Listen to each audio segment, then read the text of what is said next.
दोस्तों स्वागत है आप सभी का हमारे इस यूट्यूब चैनल हाई टारगेट में। दोस्तों आज हम देखेंगे क्लास 10th साइंस का मॉडल पेपर जो आपके मैट्रिक बोर्ड परीक्षा के लिए बहुत ही इंपॉर्टेंट है।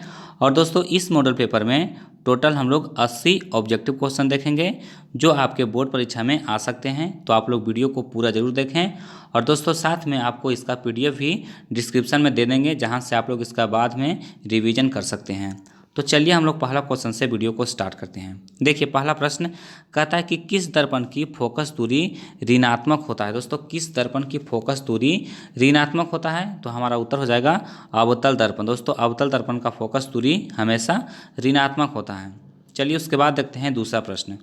देखिए दूसरा प्रश्न कहता है कि दर्पण की फोकस दूरी f और वक्रता त्रिज्या r में क्या संबंध है। दोस्तों फोकस दूरी और वक्रता त्रिज्या में क्या संबंध होता है तो जो फोकस दूरी होता है वो वक्रता त्रिज्या का आधा होता है यानी कि f बराबर r/2 होता है। हमारा सही आंसर क्या होगा ऑप्शन बी हो जाएगा।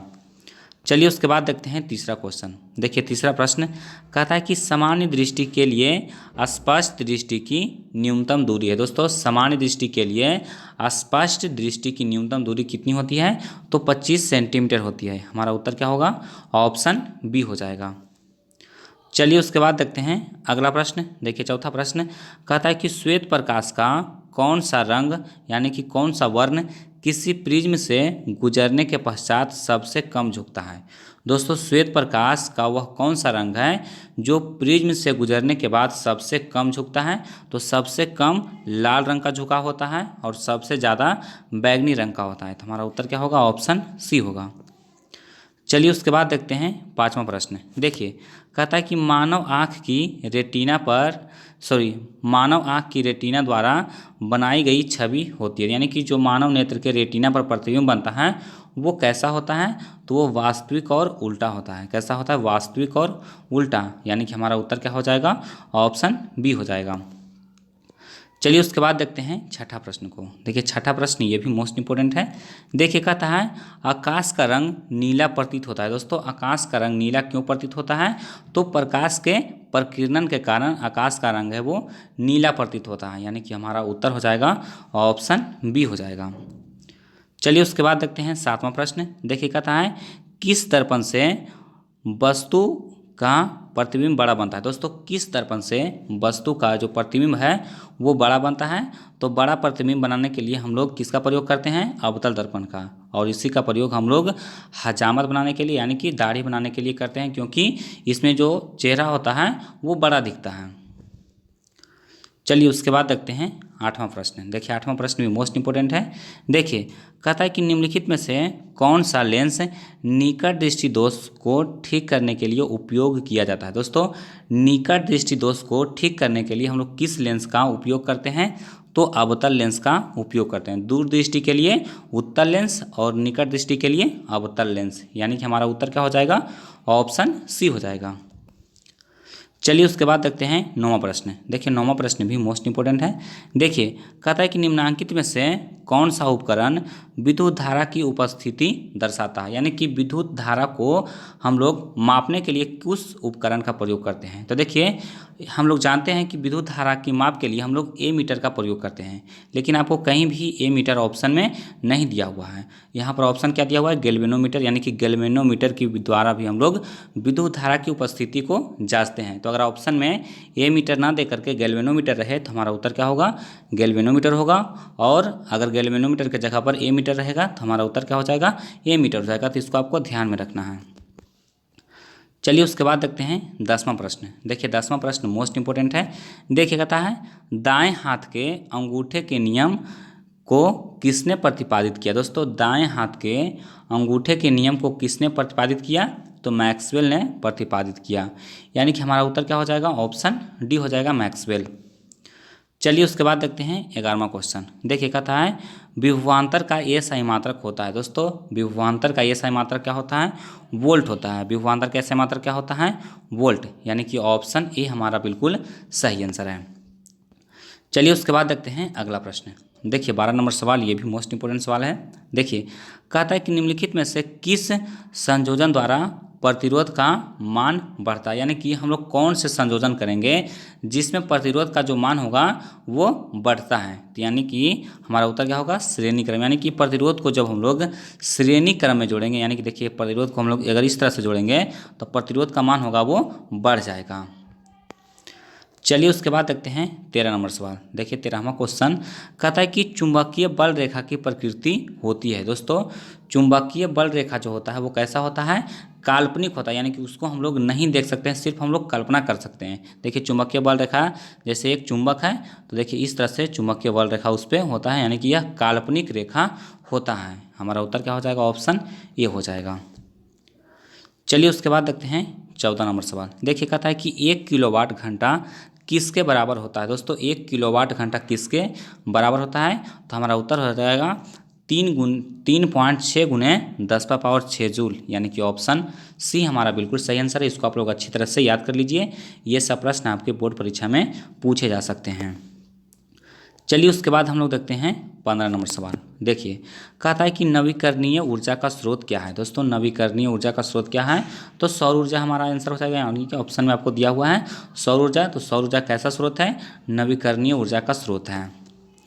चलिए उसके बाद देखते हैं अगला प्रश्न। देखिए 16 नंबर सवाल। देखिए कहता है कि कौन सा लेंस अपसारी लेंस भी कहा जाता है, यानी कि कौन सा लेंस को हम लोग अपसारी लेंस भी कहते हैं। तो अपसारी कहते हैं हम लोग अवतल को, और अभिसारी कहते हैं उत्तल को, यानी कि हमारा उत्तर क्या हो जाएगा, ऑप्शन ए हो जाएगा।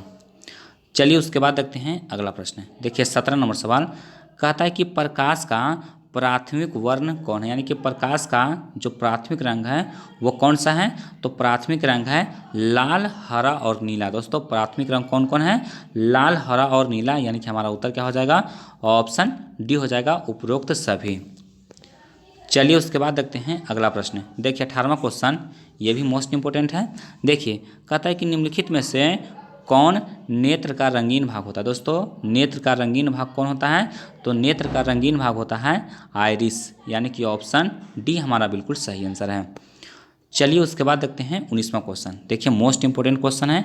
देखिए कहता है कि 1 HP यानी कि 1 हॉर्स पावर, और इसी को अश्व शक्ति भी कहा जाता है, यानी कि 1 HP बराबर कितना होता है, तो 1 HP बराबर होता है 746 वाट। कितना होता है, 746 वाट, यानी कि ऑप्शन ए हमारा बिल्कुल सही आंसर है। चलिए उसके बाद देखिए अगला प्रश्न। देखिए कहता है कि विशालक शीशा यानी कि मैग्नीफाइंग ग्लास होता है। दोस्तों विशालक शीशा आप लोग देखे होंगे। देखिए पहले इंस्ट्रूमेंट बॉक्स में इस तरह से एक शीशा दिया होता था, इस तरह से डंटी लगा होता और इसमें एक लेंस लगा रहता था, इसी को कहा जाता है मैग्नीफाइंग ग्लास। और ये कौन सा लेंस होता है, तो यह उत्तल लेंस होता है, यानी कि ऑप्शन बी हमारा बिल्कुल सही आंसर है। चलिए उसके बाद देखते हैं अगला प्रश्न। देखिए 21वां क्वेश्चन मोस्ट इंपोर्टेंट क्वेश्चन है। कहता है कि जब किसी चालक तार से विद्युत धारा प्रवाहित होती है तो गतिशील कण है, यानी कि जब किसी चालक में यानी कि कोई भी तार में विद्युत धारा प्रवाहित होता है तो उसमें जो गतिशील कण होता है वो कौन सा कण होता है, तो उसमें इलेक्ट्रॉन है वो गतिशील होता है, यानी कि हमारा सही उत्तर क्या हो जाएगा, ऑप्शन डी हो जाएगा। चलिए उसके बाद देखते हैं 22वां क्वेश्चन। देखिए 22वां क्वेश्चन भी मोस्ट इंपोर्टेंट है। कहता है कि एम्पियर घंटा मात्रक है। दोस्तों एम्पियर घंटा किसका मात्रक है, तो एम्पियर घंटा होता है आवेश का मात्रक, यानी कि ऑप्शन बी हमारा बिल्कुल सही आंसर है। चलिए उसके बाद देखिए अगला प्रश्न। देखिए 23 नंबर क्वेश्चन, ये भी मोस्ट इंपोर्टेंट है। कहता है कि निम्नलिखित में से कौन सा मात्रक वाट के बराबर, यानी कि वाट का ये सही मात्रक क्या होता है, तो दोस्तों वाट का ऐसा मात्रक होता है जूल सेकेंड, यानी कि वाट का ऐसा मात्रक क्या होता है, जूल सेकेंड, यानी कि ऑप्शन बी हमारा बिल्कुल सही आंसर है। चलिए उसके बाद देखिए 24वां क्वेश्चन, बहुत आसान क्वेश्चन है। कहता है कि विद्युत धारा का मात्रक है। दोस्तों विद्युत धारा का मात्रक क्या होता है, बहुत आसान क्वेश्चन है, तो इसका आंसर आप लोग जल्दी से कमेंट बॉक्स में दे दीजिए। इसका आंसर एम्पियर होगा या फिर वोल्ट होगा या फिर ओम होगा या फिर वाट होगा। बहुत आसान क्वेश्चन है, आप लोग खुद से इसका आंसर दे सकते हैं। तो दोस्तों आप लोग अगर एक वीडियो पर एक्टिव हैं तो इस सवाल का जवाब आप लोग कॉमेंट बॉक्स में जरूर दीजिए। चलिए उसके बाद देखते हैं 25वां क्वेश्चन। देखिए कहता है कि ग्लोबल वार्मिंग के लिए उत्तरदायी गैस है। दोस्तों ग्लोबल वार्मिंग को ही वैश्विक ऊष्मक कहा जाता है। ग्लोबल वार्मिंग को क्या कहा जाता है? वैश्विक ऊष्मक। और दोस्तों ग्लोबल वार्मिंग के लिए कौन सा गैस उत्तरदायी होता है? तो कार्बन डाइऑक्साइड गैस उत्तरदायी होता है, यानी कि हमारा सही उत्तर क्या होगा? ऑप्शन सी हो जाएगा, CO2 यानी कि कार्बन डाइऑक्साइड। चलिए उसके बाद देखते हैं 26वां क्वेश्चन। देखिए 26 नंबर सवाल कहता है कि शरीर में भोजन का पचना किस प्रकार की अभिक्रिया है? दोस्तों शरीर में भोजन का पचना किस प्रकार की अभिक्रिया है? तो यह अभिक्रिया है उपचयन, यानी कि ऑप्शन ए हमारा बिल्कुल सही आंसर है। चलिए उसके बाद देखिए अगला प्रश्न। देखिए कहता है काली चूना पर जब जल डाला जाता है तब अभिक्रिया होती है, यानी कि काली चूना पर जब हम लोग जल डालते हैं, देखिए काली चूना किसको कहते हैं? तो काली चूना को ही बिना बुझा हुआ चूना कहा जाता है, यानी कि जो हम लोग चूना लाते हैं घर की सफ़ेदी करने के लिए, तो अगर उसमें हम लोग पानी नहीं मिलाते हैं तो उसको कहा जाता है काली चूना। और आप लोग जानते होंगे जब उसमें पानी मिलाया जाता है तो क्या होता है? उसमें से ऊष्मा निकलता है, यानी कि यह कैसा अभिक्रिया हो गया? ऊष्मा क्षेपी अभिक्रिया हो गया, यानी कि हमारा सही आंसर क्या होगा? ऑप्शन ए होगा।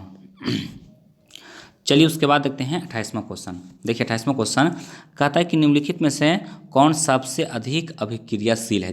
दोस्तों ऑप्शन के अनुसार आपको बताना कि सबसे ज़्यादा अभिक्रियाशील कौन है। तो देखिए Cu यानी कि कॉपर, Hg यानी कि मरकरी, Ag यानी कि चांदी और Au यानी कि सोना। अब देखिए सबसे ज़्यादा अभिक्रियाशील इसमें कौन है? तो कॉपर है। हमारा उत्तर क्या हो जाएगा? ऑप्शन ए हो जाएगा। चलिए उसके बाद देखते हैं अगला प्रश्न। देखिए कहता है कि चूना जल का रासायनिक सूत्र है। दोस्तों चूना जल, देखिए यहाँ पर काली चूना नहीं दिया हुआ है, यहाँ पर दिया हुआ है चूना जल, यानी कि जब हम लोग काली चूना में पानी मिला देते हैं तो उसको बुझा हुआ चूना या फिर इसी को चूना जल कहा जाता है। और इसका जो रासायनिक सूत्र होता है वो क्या होता है? CaOH का होल 2, यानी कि ऑप्शन डी हमारा बिल्कुल सही आंसर है। और काली चूना का सूत्र क्या होता है? CaO होता है, यानी कि कैल्शियम ऑक्साइड। चलिए उसके बाद देखते हैं अगला प्रश्न। देखिए 30वां क्वेश्चन, ये भी मोस्ट इंपॉर्टेंट क्वेश्चन है। देखिए कहता है कि कोई विलयन लाल लिटमस को नीला कर देता है, यानी कि कोई विलयन है वो लाल लिटमस को नीला कर देता है, यानी कि वह क्या है? क्षार है। और क्षारीय विलयन का pH मान कितना होता है? 7 से अधिक होता है। तो देखिए कह रहा है कि उसका pH मान होगा, तो उसका pH मान 11 भी हो सकता है और 10 भी हो सकता है, यानी कि 7 से अधिक हो सकता है। तो हमारा उत्तर क्या होगा? ए और बी दोनों। देखिए 31वां प्रश्न कहता है कि एल्काइन में कार्बन कार्बन के बीच कितने सहसंयोजक बंधन होते हैं? दोस्तों एल्काइन में कार्बन कार्बन के बीच कितने सहसंयोजक बंधन होते हैं? तो देखिए एल्केन का बात करेगा तो एल्केन में एक बॉन्ड होता है कार्बन कार्बन के बीच में। एल्किन का बात करेगा तो एल्किन में कार्बन कार्बन के बीच में डबल बॉन्ड होता है। लेकिन एल्काइन का अगर बात करेगा तो कार्बन कार्बन के बीच में कितने बॉन्ड होते हैं? ट्रिपल बॉन्ड होते हैं, यानी कि कार्बन कार्बन के बीच में 3 सहसंयोजक बंधन होते हैं। तो यहाँ पर हमारा उत्तर क्या हो जाएगा? ऑप्शन सी हो जाएगा 3।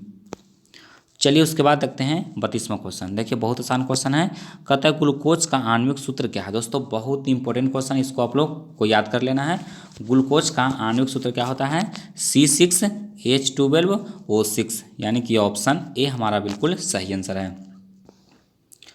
चलिए उसके बाद देखते हैं 33वां क्वेश्चन।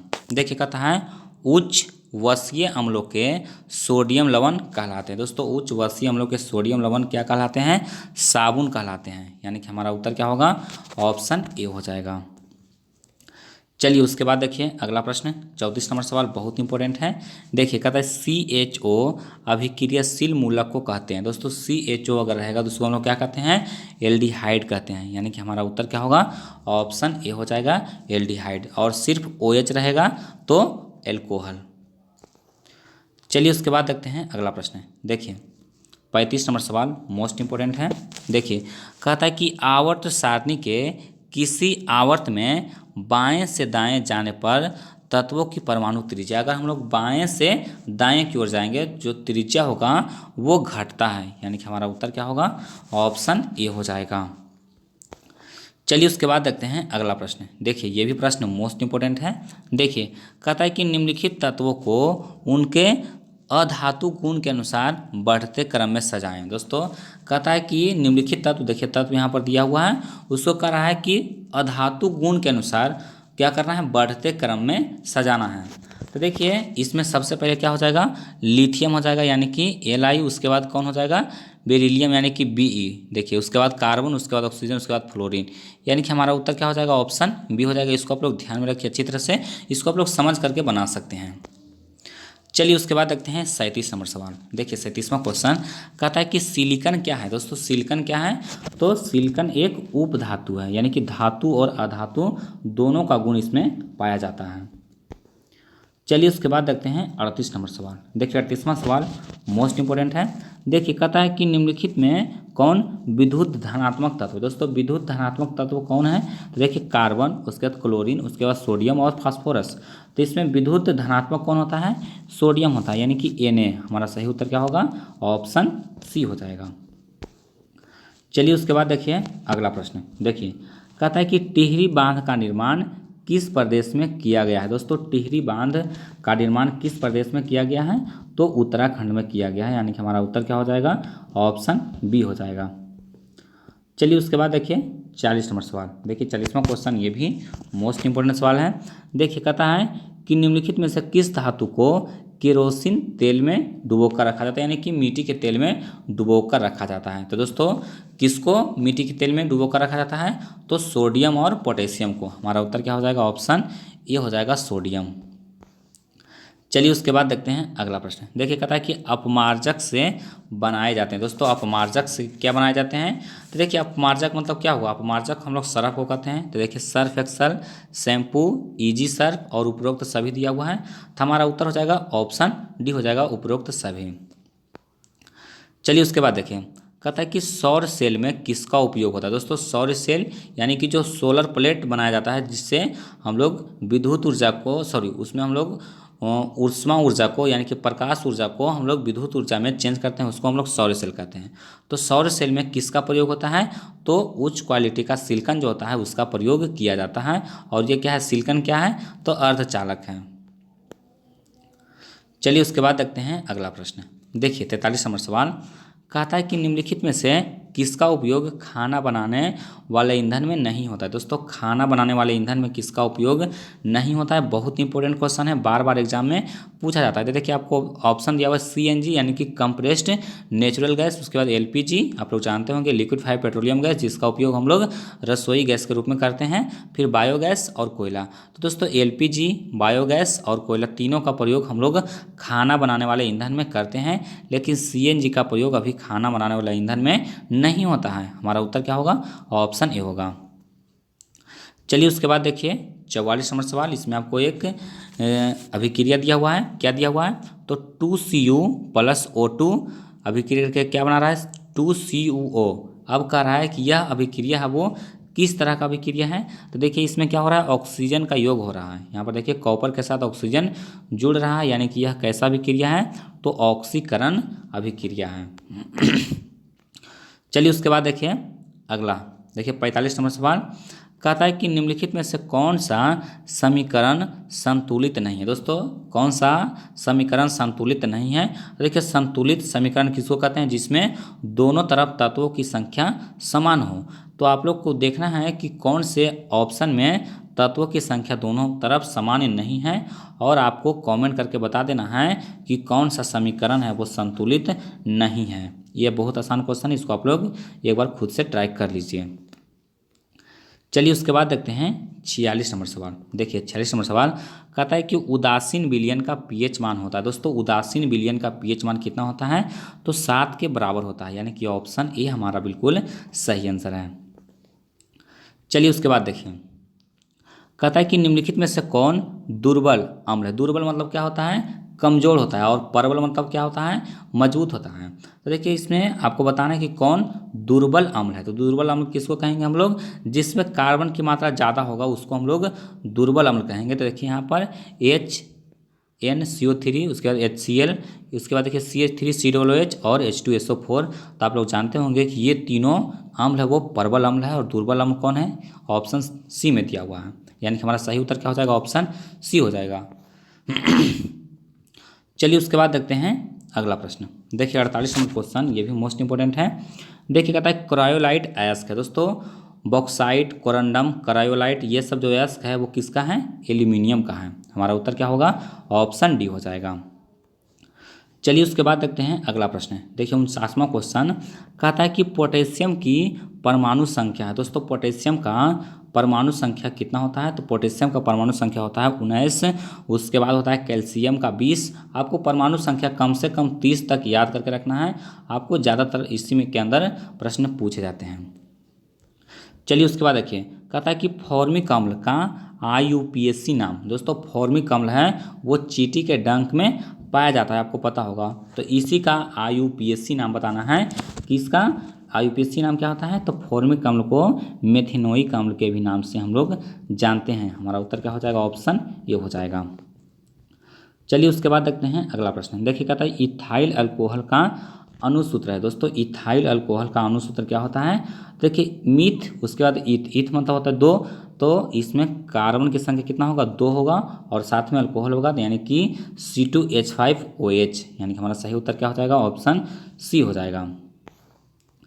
चलिए उसके बाद देखिए अगला प्रश्न। देखिए 52 नंबर सवाल कहता है कि एल्काइन कौन है? दोस्तों एल्काइन कौन है? तो यानी कि कार्बन कार्बन के बीच में ट्रिपल बॉन्ड होना चाहिए और इसका सामान्य सूत्र होता है वो क्या होता है? CnH2n-2। देखिए यहाँ पर C2H2 है। देखिए 2 दूना 4, 4 में से 2 गया 2, यानी कि कितना बचा? C2H2 क्या हो जाएगा? एल्काइन हो जाएगा। बाकी सब करके चेक करके देख लीजिए।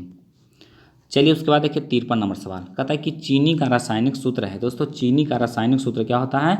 तो C12H22O11। बहुत इंपॉर्टेंट क्वेश्चन है। हमारा उत्तर क्या होगा? ऑप्शन बी होगा। चलिए उसके बाद देखते हैं अगला प्रश्न। देखिए 54 नंबर सवाल कहता है कि एसिटिलीन में कार्बन कार्बन के बीच कहता है कि सहसंयोजक बंधन की संख्या। तो दोस्तों एसिटिलीन का जो अणुसूत्र होता है वो क्या होता है? C2H2।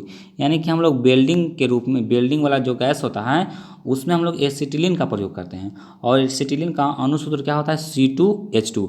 और पूछ रहा है कि इसमें कार्बन कार्बन के बीच में कितने सहसंयोजक बंधन होते हैं? तो यह देखिए एल्काइन ग्रुप का, एल्काइन ग्रुप का ये क्या है? तत्व है। तो इसमें कार्बन कार्बन के बीच में कितना बंधन होगा? 3 बंधन होगा, यानी कि हमारा सही उत्तर क्या होगा? ऑप्शन डी होगा। चलिए उसके बाद देखिए 55 नंबर सवाल। देखिए कहता है कि श्वसन के अध्ययन के लिए उपयोग किए जाने वाला बीज है। यानी कि श्वसन के अध्ययन में जो बीज उपयोग होता है वो किस तरह का बीज होता है? तो वह अंकुरित बीज होता है, यानी कि हमारा सही आंसर क्या हो जाएगा? ऑप्शन बी हो जाएगा। चलिए उसके बाद देखिए 56 नंबर सवाल, बहुत इंपॉर्टेंट क्वेश्चन है।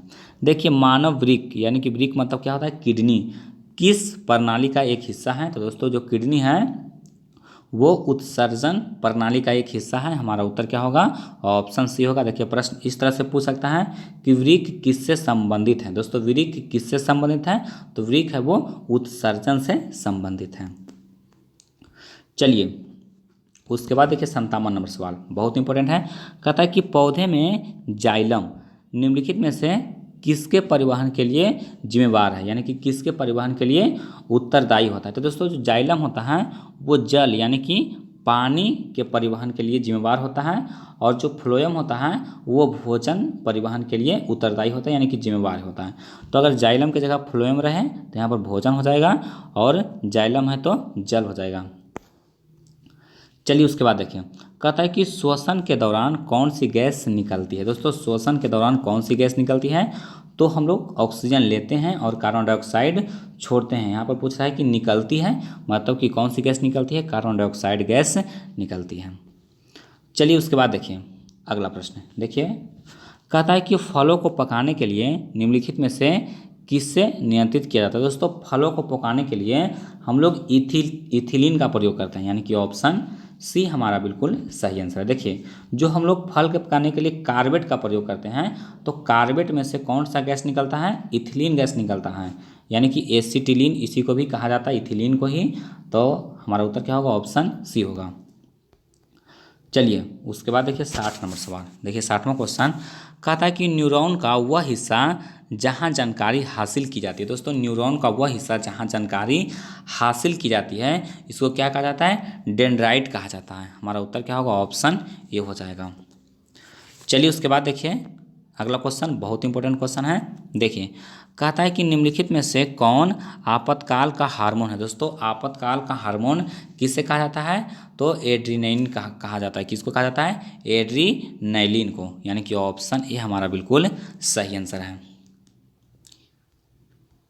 चलिए उसके बाद देखते हैं अगला प्रश्न, ये भी मोस्ट इंपॉर्टेंट है।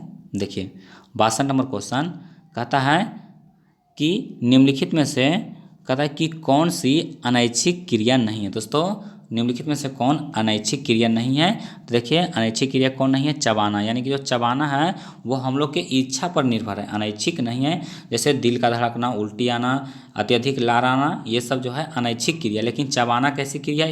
ऐच्छिक क्रिया, यानी कि हम लोग इच्छा के अनुसार चबा भी सकते हैं और नहीं भी चबा सकते हैं। चलिए उसके बाद देखिए 63 नंबर सवाल बहुत इंपॉर्टेंट है। कहता है कि मानव में गर्भ की अवधि होती है तो कितना दिन होता है? 270 दिन, यानी कि 9 मंथ होता है। हमारा उत्तर क्या हो जाएगा? ऑप्शन ए हो जाएगा। चलिए उसके बाद देखते हैं अगला प्रश्न। देखिए 64 नंबर सवाल कहता है कि गंगा एक्शन प्लान कब शुरू हुआ। दोस्तों, गंगा एक्शन प्लान कब शुरू हुआ? तो 1985 ईस्वी में शुरू हुआ। हमारा उत्तर क्या हो जाएगा? ऑप्शन बी हो जाएगा। चलिए उसके बाद देखते हैं 65 नंबर सवाल बहुत इंपॉर्टेंट क्वेश्चन है। कहता है कि मुकुलन द्वारा अलैंगिक जनन निम्नांकित में किस में होता है। दोस्तों, मुकुलन द्वारा जो जनन होता है वो किस में होता है? ईस्ट में होता है। मुकुलन द्वारा किस में होता है? ईस्ट में होता है। और अमीबा में विखंडन या फिर द्विखंडन द्वारा होता है। तो इसको भी आप लोग ध्यान में रखिए। चलिए उसके बाद देखते हैं अगला प्रश्न। देखिए 66 नंबर सवाल कहता है कि निम्नलिखित में से कौन सी बीमारी श्वसन तंत्र से संबंधित है। दोस्तों, कौन सा बीमारी है वो श्वसन तंत्र से संबंधित है, यानी कि श्वसन तंत्र को प्रभावित करता है। तो देखिए, पहला है डायरिया, दूसरा है टीबी, तीसरा है निमोनिया और चौथा है बी एवं सी दोनों। तो दोस्तों, जो देखिए इसमें टीबी मतलब होता है क्षय रोग, और निमोनिया दोनों ऐसा रोग है जो हमारे श्वसन तंत्र को प्रभावित करता है। यानी कि हमारा उत्तर क्या हो जाएगा?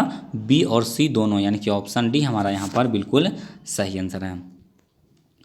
चलिए उसके बाद देखिए 67 नंबर सवाल। देखिए 67 नंबर सवाल क्या कहता है कि मनुष्य और अन्य मांसाहारी जीव निम्नलिखित में से किसका पाचन नहीं कर पाते हैं। तो दोस्तों, मनुष्य हो या कोई भी मांसाहारी जीव हो, वह सेलुलोज का पाचन नहीं कर पाता है। हमारा उत्तर क्या हो जाएगा? ऑप्शन बी हो जाएगा। चलिए उसके बाद देखते हैं अगला प्रश्न। देखिए, कहता है कि ब्रेन हैमरेज का मुख्य कारण है। दोस्तों, ब्रेन हैमरेज का मुख्य कारण क्या होता है? हाइपरटेंशन। दोस्तों, ब्रेन हैमरेज का जो मुख्य कारण है वो क्या है? हाइपरटेंशन है, यानी कि हमारा सही आंसर क्या है? ऑप्शन सी है। चलिए उसके बाद देखते हैं अगला प्रश्न। देखिए, कहता है कि निम्न में से कहता है कि परजीवी पादप का उदाहरण क्या है। दोस्तों, कहता है कि परजीवी पादप का उदाहरण आपको बताना है। तो परजीवी पादप कौन है? तो कसकूटा है। क्या है? कसकूटा, यानी कि ऑप्शन बी हमारा बिल्कुल सही आंसर है। चलिए उसके बाद देखते हैं 70 नंबर सवाल। देखिए 70 नंबर सवाल कहता है कि हृदय में रक्तों का संपूर्ण शरीर में पंप किया जाता है, यानी कि रक्त को शरीर के कहता है कि संपूर्ण शरीर में जो खून है वो किसके द्वारा पंप किया जाता है? तो अलिंदों के द्वारा, यानी कि जो हृदय में अलिंद भाग होता है, दायां अलिंद और बायां अलिंद, तो उसी अलिंद के द्वारा कहता है कि शरीर के संपूर्ण शरीर में खून का पंप किया जाता है, यानी कि पहुंचाया जाता है। चलिए उसके बाद देखिए 71 नंबर सवाल कहता है कि हाइड्रा में अलैंगिक जनन की विधि है। दोस्तों, हाइड्रा में अलैंगिक जनन की विधि कौन है? तो मुकुलन है। मुकुलन द्वारा उसमें अलैंगिक जनन होता है। चलिए उसके बाद देखिए, कहता है कि जनन संचरित रोग है। दोस्तों, कौन रोग है वो जनन संचरित रोग है? तो देखिए सिफिलिस, एड्स, गोनोरिया और इनमें सभी। तो दोस्तों, इसमें सिफिलिस, एड्स, गोनोरिया तीनों है वो जनन संचरित रोग है। तो हमारा उत्तर क्या होगा? ऑप्शन डी होगा। चलिए उसके बाद देखते हैं 73 नंबर सवाल। कहता है कि पुष्प का सबसे बाहरी भाग है। दोस्तों, पुष्प का सबसे बाहरी भाग क्या है? तो बाह्य दलपुंज है। क्या है? बाह्य दलपुंज, यानी कि ऑप्शन ए हमारा बिल्कुल सही आंसर है। चलिए उसके बाद देखिए 74 नंबर सवाल कहता है कि ब्लड समूह ए में कौन सा एंटीबॉडी होता है। दोस्तों, जिसका ब्लड ग्रुप ए है उसमें कौन सा एंटीबॉडी होगा? तो उसमें एंटीबॉडी होगा बी, यानी कि ऑप्शन यहाँ पर बी हमारा, सॉरी ऑप्शन सी हमारा यहाँ पर बिल्कुल सही आंसर होगा। चलिए उसके बाद देखिए अगला प्रश्न। देखिए 75 नंबर सवाल कहता है कि रक्त में ग्लूकोज की मात्रा निम्नलिखित में से कौन नहीं नियंत्रित करता है? दोस्तों ग्लूकोज की मात्रा को नियंत्रित कौन नहीं करता है? तो हमारा उत्तर होगा इंसुलिन। चलिए उसके बाद देखिए 76 नंबर सवाल, हम लोग लास्ट की तरफ बढ़ रहे हैं। कहता है कि पादप वृद्धि हार्मोन है, यानी कि कौन सा हार्मोन है जो पेड़ पौधे में बढ़ने में सहायक होता है? इसी को पादप वृद्धि हार्मोन भी हम लोग कहते हैं। तो हमारा उत्तर होगा जिब्रेलिन, यानी कि ऑप्शन ए हमारा बिल्कुल सही आंसर है। चलिए उसके बाद देखते हैं अगला प्रश्न। देखिए 77 नंबर सवाल, कहता है कि हार्मोन स्रावित होता है। दोस्तों हार्मोन है वह अंतः स्रावी ग्रंथियों द्वारा स्रावित होता है। हमारा उत्तर क्या होगा? ऑप्शन ए होगा। चलिए उसके बाद देखिए अगला प्रश्न 78 नंबर सवाल, कहता है कि मनुष्य के मुख गुहा में कितने जोड़े लाल ग्रंथियां पाई जाती है? दोस्तों मनुष्य के मुख में कितने जोड़े लाल ग्रंथियां पाई जाती हैं? तो 3 जोड़े लाल ग्रंथियां पाई जाती है। हमारा उत्तर क्या होगा? ऑप्शन सी होगा। चलिए उसके बाद देखिए अगला प्रश्न, कहता है कि एड्रोजेम है। दोस्तों एड्रोजेम क्या है? तो एड्रोजेम है वो एक मेल हार्मोन है, यानी कि नर हार्मोन है।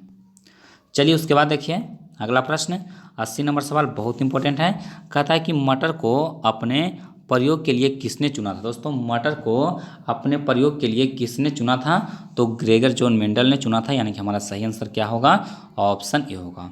तो दोस्तों यहाँ पर वीडियो हम लोग समाप्त करते हैं। अगर आप लोग को वीडियो पसंद आया तो वीडियो को लाइक कीजिए, इसको अपने दोस्तों में शेयर कीजिए। और दोस्तों अगर आप लोग इसका PDF डाउनलोड करना चाहते हैं तो डिस्क्रिप्शन में लिंक दे दिए हैं, जहाँ से आप लोग इसका PDF डाउनलोड कर लीजिए, ताकि आपको बाद में याद करने में आसानी हो। और दोस्तों अगर आप लोग दूसरा मॉडल पेपर देखना चाहते हैं तो उसका भी लिंक डिस्क्रिप्शन में है, जहाँ से आप लोग सभी मॉडल पेपर को आसानी से देख सकते हैं।